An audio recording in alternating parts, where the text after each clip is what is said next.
Hey everyone, Camille here, and I just wanted to let you know what we've been up to in this last year. So, for those of you that don't know, Sean and I and Ozzy were living in Champlin, Minnesota.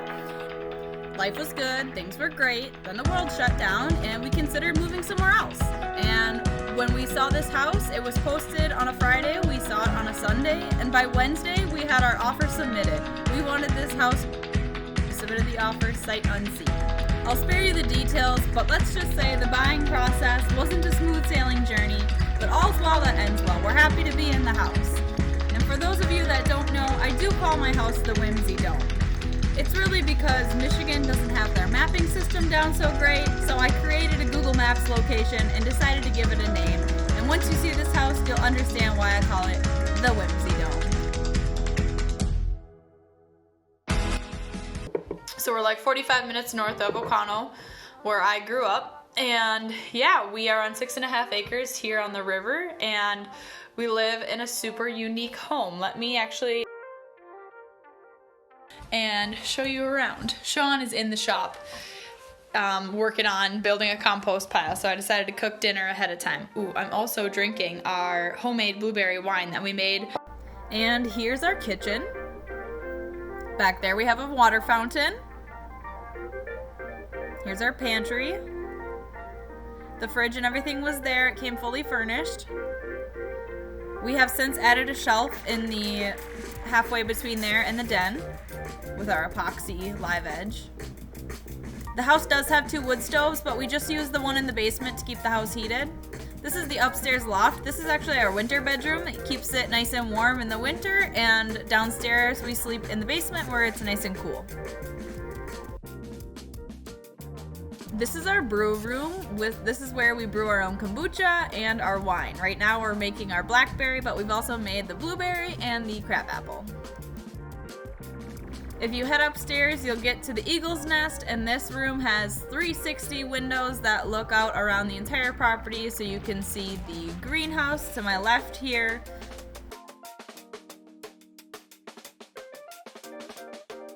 If you look back towards the road, you can see where the tunnel goes that gets you from the driveway into the main door of the house. Alright, let's go back downstairs, Ozzy boy. Once you get to the bottom of the stairs, you can see the computer rooms. On one side, we have 2 desks built in, and then we'll head out to the deck. And this is where you saw that we had all the people over, nice big table, and I have my Blackstone grill out here too, which I love.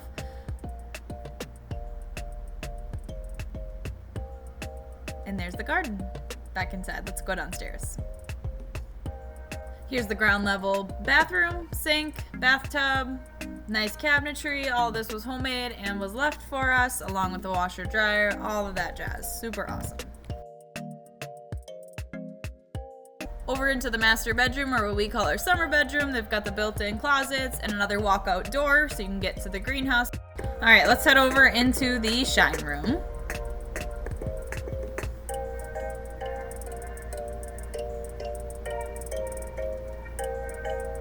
Beautiful bunk beds, and into the other spare bedroom. Both bedrooms have nice walkout doors. Moving things into a geodesic dome home came with its own challenges. I feel like this is pretty simple. Okay. Sorry. Getting the king-size mattress and adjustable base up the spiral staircase was definitely one of our most challenging tasks.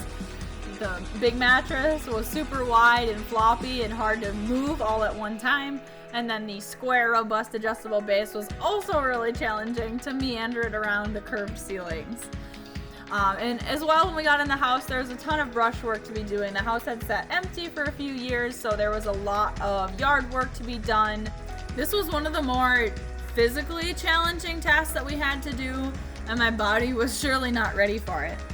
Thinking about moving all of this brush at the end of July while also working full-time jobs and trying to unpack in between. As you can see, I'm wearing mostly pajamas. We were looking into the garden. We've got some work to do, cutting out those lilac bushes. And it was quite overgrown when we got there. I had such a fun time with those clippers, man. We sprung out and got some nice clippers. Monsters. And I was cutting down like straight up trees. with these clippers. But anyways, so we cleaned up the yard a little bit, raked some leaves, and then mainly the yard and the greenhouse. So here is the most recent update. So we have the house. House is awesome. We had a ton of people over on Friday night for Grandpa's 89th birthday. And on Saturday, we cleaned up the greenhouse, pretty much leveled it out, got it nice and flat, emptied out some of the planters, and then put in compost. I dug the whole hole for the aquaponics, and Riley and Anita helped a ton digging that whole place out. Picking up glass. And picking up buckets of glass because of a hailstorm that came through and shattered all of it. So now it's boarded over, but that's actually, we kind of like that. You can control the light a little more in that part of the greenhouse. Made a bench with my dad there. Turned out pretty awesome. It's really cool. It's all from the property. So yeah, then we're gonna go grab the 24-foot trailer. We're gonna go all the way to Ellison Bay to go grab 130-year-old reclaimed granary wood, and it's like hemlock. It's like 18 foot by 2.5 inch thick. Took us a little under 2 hours. Get her all loaded up. Super hungry. It's like 12:30. Nothing's open.